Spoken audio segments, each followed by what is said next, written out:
అలా అన్న ఈరోజు వైసీపీ పార్టీ ఘోరంగా ఓడిపోయింది. దానికి ప్రధాన కారణం ఏంటంటే వైసీపీ పార్టీ నుంచి నా ఎస్సీలు, నా బీసీలు, నా మైనార్టీలు వీళ్ళందరూ అన్నావు కానీ నా ఓసీలు అన్న ఒక్క మాట కూడా పొరపాటున నీ 5 సంవత్సరాల నుంచి ఒక్కరోజు కూడా రాలేదు జగన్మోహన్ రెడ్డి అన్న.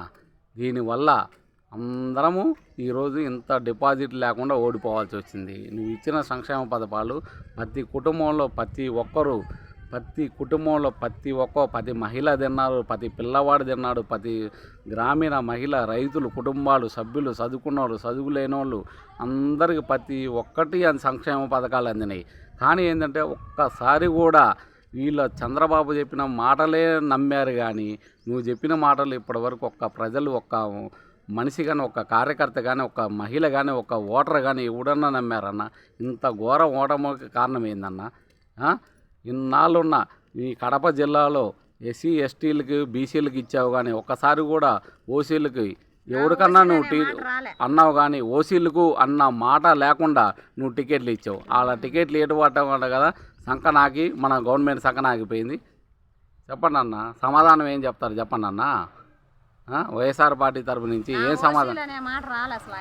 నా ఓసీలు అన్న మాట నీ నోటికుండా ఒక్క మాట కూడా రాలేదు. ఇంతమంది మాట చెప్తున్నారు, నువ్వు ఇంత మాట వింటున్నావు. ఇంత మాట విన్నా కానీ నువ్వు ఒక్కసారి కూడా వాళ్ళు చెప్పారు వీళ్ళు చెప్పారు అని వింటున్నావు కానీ ఒక్కసారి కూడా నా ఓసీలు అన్న మాట నీ నోటికుండా ఒక్క రోజు కూడా పొరపాటున కూడా రాలేదు.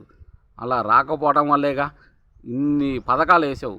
బ్రాహ్మణ్స్కి వేసావు, క్రిస్టియన్స్కి వేసావు, మైనార్టీలకి వేసావు, ముస్లిమ్స్కి వేసావు, ప్రతి సంస్థల వాళ్ళకి ప్రతి ఒక్కరికి డబ్బులు వేసావు. కానీ ఎంతమందికి వేసావు? నా ఓసీలు అన్నది నీ నోటికుండా రాలేదు కాబట్టి ఈరోజు చంద్రబాబు మీ కడప జిల్లాలో మొత్తం రాయలసీమ మొత్తం మీద ఓసీలకే ఇచ్చాడు. ఓసీలకి ఇచ్చబట్టే గెలిచింది. మిగతా జిల్లాలు కూడా ఓసీలకి ఇవ్వబట్టే కదా గెలిచింది. నువ్వు ఒక్క సీటు కూడా ఓసీలకి ఇచ్చావా? నా డ్రైవర్లు వాళ్ళు వీళ్ళు అని నువ్వు నమ్మావు. నువ్వు నమ్మినా కానీ ఎవడన్నా ఒక్కడన్నా ఓటేసిందా? ఓటేయలే. ఓటేయకపోవడం వల్ల కదా ఇంత ఘోర ఓటమి ఎప్పుడన్నా చూసామా?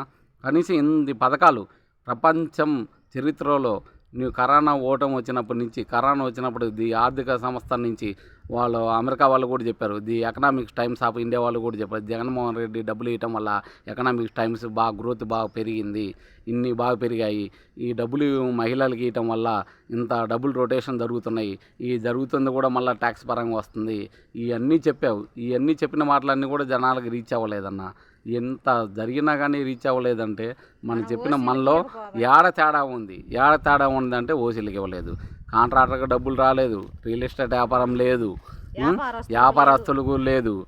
నువ్వు ఎన్ని పథకాలు పెట్టినావు, చదువుకున్న వాళ్ళకు జాబులు వదలేను. నువ్వు ఎన్ని పథకాలు తెచ్చినావు మన అందరికీ తెలుసు.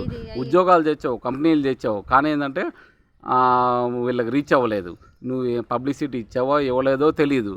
ఇన్ని పథకాలు పెట్టినా కానీ జనాలని నమ్మకం లేదంటే అన్న మనం ఏడ తప్పు చేసినామో ఒక్కసారి అన్న నీకు చెప్పేంత డౌలం కాదు.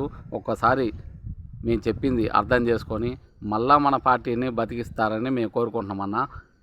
ఏమనుకుంటారో మేము పల్లెటూరు వాళ్ళం అర్థం చేసుకొని మా మాట ఒక్కసారి అర్థం చేసుకుంటారని మేము కోరుకుంటున్నాము. జై జగన్, జై జగన్, జై జగన్.